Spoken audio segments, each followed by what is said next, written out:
2021 has been a pretty cool year for gaming. Sure, there were some major delays such as God of War and Horizon Forbidden West, but there have still been quite a few fantastic games this year that it eventually became difficult to make this list. I am only human, I couldn't play everything, but here is my Game of the Year list for 2021.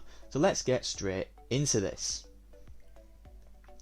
I honestly expected a bit more from Back 4 Blood, yet I still had a great time with it regardless. I played the game with 2 friends and we had a great time playing it. Zombie horde shooters are simply fun for the most part, and it was a great game to just turn our minds off to and just shoot stuff together. However, this game does require some level of teamwork and coordination. There are a lot of special zombies that can grab you and make you immobile, needing a teammate to come and free you. It's essentially impossible to run off and play the hero because you need to work together to win, especially when it comes to the final boss. I wouldn't recommend this game for solo players though, it's just not designed for that at all. I do feel like the monetization is a bit shitty and the game is far too expensive. This is a £30 value game in my opinion. With that said, I think if this game was instead called Left 4 Dead 3 instead of Back 4 Blood, that it would have been much better received. The only negative thing you could ever say about Hitman 3 is that it's simply more Hitman. However, that's also this game's biggest strength. If you liked Hitman 2, you will like Hitman 3. If you didn't like Hitman 2, you won't like Hitman 3. It's a simple game. You enter an area with the purpose of assassinating one or multiple targets. The real attribute that sticks out here that adds the depth is the replay value. I got the Platinum Trophy for this game because I wanted to replay each level multiple times to see all of the targets assassinated in every way possible. It's the perfect sandbox for that, and it's one of the best games of the year. Thus far, I've only played the multiplayer, but my goodness is this fantastic. It's just Halo, but refined to the best it can be. Shooting feels accurate and responsive, the maps are well structured for the most part. It's simply a great time. I mostly only hop on for a few games here and there, but I'm always having a good time regardless. It does have its issues though. The well documented progression is one of the best examples I've ever seen of a game shooting itself in the foot, and the monetization is disgusting, even if it is free to play, but from a purely gameplay perspective, this is an FPS multiplayer dream. Now, this video is being recorded and scheduled to go up like the day before the Game Awards, so I am going to say that I think DEATHLOOP is going to win Game of the Year, but by the time you see this video, you will know if it has or not, but I honestly don't think that it should.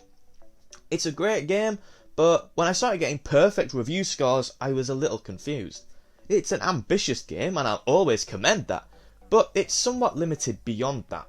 The mission design is fairly simplistic, and the out-and-out combat is clunky, and although the AI has been updated, when I played it, it was dumb as hell, but all of that is overshadowed by Colt and Juliana, who carry this game on their backs. The voice actors were sensational with bringing these characters to life, and I really do hope that one of them has won the best performance at the Game Awards that have just happened by the time you're watching this. The Juliana being controlled by another player is an interesting idea that isn't executed as well as it could have been. DEATHLOOP is a really good game that I feel is a tad overhyped, just a tad. I honestly wasn't expecting to enjoy The Forgotten City anywhere near as much as I did. You go back into the past to explore an ancient Roman community who abide by one golden rule. The many shall suffer for the sins of the one. If one person sins, then everyone dies. Thanks to the crafty time loop mechanic, you can experiment with what counts as a sin and get to the bottom of the mystery.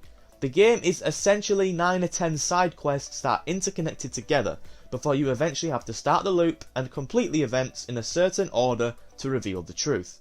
It's a fantastic mystery game with satisfying twists and a truly bonkers canon ending. What a beauty of a game this is. It Takes Two is a co-op only game where you and a friend take control of a married couple on the brink of divorce, until they get shrunk into tiny dolls and are forced to work together in order to return to normal. The story may indeed express an inaccurate portrayal of how real life relationships work, but as a game, it's excellent. Crisp, polished platforming, spades of level variety and top tier boss fights. This game really does have everything. If you have a friend, literally any friend will do, you will enjoy this game. It's simply amazing, cannot recommend it highly enough. Yes, my number 4 pick is just a racing game, but also, I don't care. It's a phenomenal racing game. The mechanics are so finely tuned in this game that it's always a joy to play, even when you're losing. Speaking of tuning, the level of depth involved in your ability to tune your cars is ludicrous. There's a ton of variety in here as well. Yes, there's races, but there's also speed cameras, danger signs, story challenges, even just driving around the world is fun. If you don't think that this game deserves to be on a Game of the Year list, then you just don't appreciate racing games, because this is the highest quality that they can offer. Can a remaster make this list? Yes it can, it's my list. NIER Replicant is a special game. The combat is great, it's sword slashing at its very best, but that's not what fires this game into royalty. That would be the story and characters. This game is so experimental in its storytelling, only ever really rivaled by its eventual sequel Automata. Many games have tried what they try here, most notably The Last of Us 2, trying to make you feel bad in the second half of the game for actions you did in the first. But no game has ever done that better than Replicant did. I platinumed this beautiful game, it's an absolute joy, every character is so well written, to the point where it depresses me that this sort of quality isn't more commonplace within this medium. Ratchet & Clank Rift Apart was my game of the year for a very long time, and if I'm being perfectly honest, I think it might be the best game that released in 2021 that I've played. From a technical perspective, it is fantastic. The neon environments are jaw-droppingly stunning, regardless of which mode you play on. The combat is linked to the progression seamlessly, to the point where you actively want to try out every single weapon. The story isn't my kind of thing, it's overly childish and happy, but if you want 10 hours of raw fun, then you can't go wrong with Rift Apart. I know damn well this is going to piss people off, which is why I'm going to come straight out and admit, Life is Strange True Colours is not the best game that released this year. But it was my favourite. Returning subscribers know how I feel about this series, and that is why I love this game. Alex Chen is the best protagonist this series has ever had.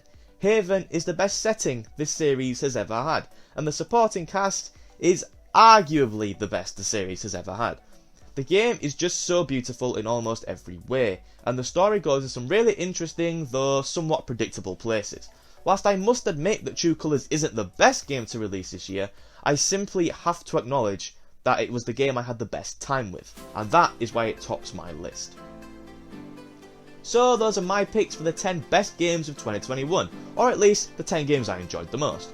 No, I haven't played Resident Evil Village yet, and no, I haven't played Returnal yet either. I'm only human, and can't play everything.